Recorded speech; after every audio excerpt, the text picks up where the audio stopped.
آج کی ویڈیو میں ہم آپ کو بتائیں گے کہ حضرت ابو طالب کے کون سے مشہور نام ہیں اور حضرت ابو طالب کن خصوصیات کے مالک تھے۔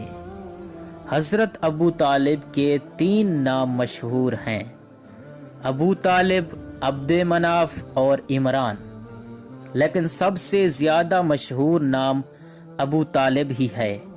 حالانکہ یہ کنیت تھی لیکن یہ نام کی حیثیت اختیار کر گیا۔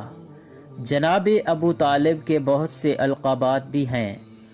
عرب کے مشہور شاعر طابت شراح سے جب پوچھا گیا کہ تمہاری نظر میں عرب کا سردار کون ہے تو اس نے کہا، بے شک سید العرب سیدنا ابو طالب ہیں۔ آپ کو مومن قریش، شیخ قریش، رئیس مکہ اور سید البطحاء بھی کہا جاتا ہے۔ حضرت ابو طالب ایک باکمال شاعر کے علاوہ حلیم، بردبار، دانا، سیاستدان اور بہترین سردار تھے۔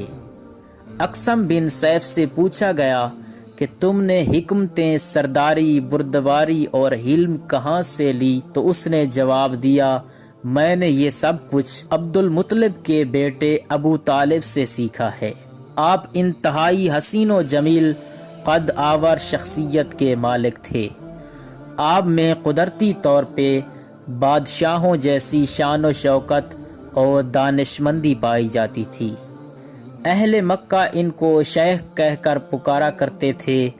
آپ کی عظمت و جلالت سے اتنے خائف تھے کہ جب تک آپ زندہ رہے کسی کی جرت نہ تھی کہ وہ آقا کریم محمد مصطفیٰ کو اذیت پہنچانے کی جسارت بھی کرتا۔ آپ کا نسب تاریخ کی کتب میں یوں ملتا ہے کہ آپ ابو طالب بن عبد المطلب بن ہاشم بن عبد مناف بن قصی بن کلاب بن مرہ بن کعب بن لوئی بن غالب بن فہر بن مالک بن نضر بن کنانہ بن خزاں۔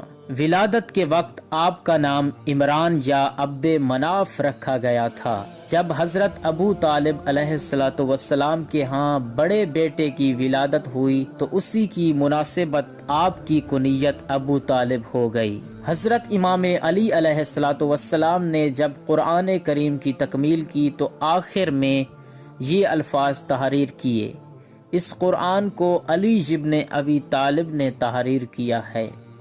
جو لوگ حضرت ابو طالب کے ایمان پہ انگلی اٹھاتے ہیں ان کو اپنی آخرت کی فکر کرنی چاہیے۔ روز محشر وہ رب کی بارگاہ میں کس منہ سے جائیں گے؟ کیا ایسے لوگوں کو سورہ ضحیٰ کی آیت نمبر 6 کی تلاوت کرتے ہوئے بھی شرم نہیں آتی؟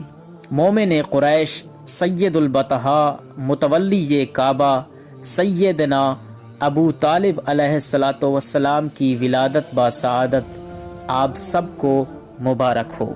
والسلام علیکم ورحمۃ اللہ وبرکاتہ۔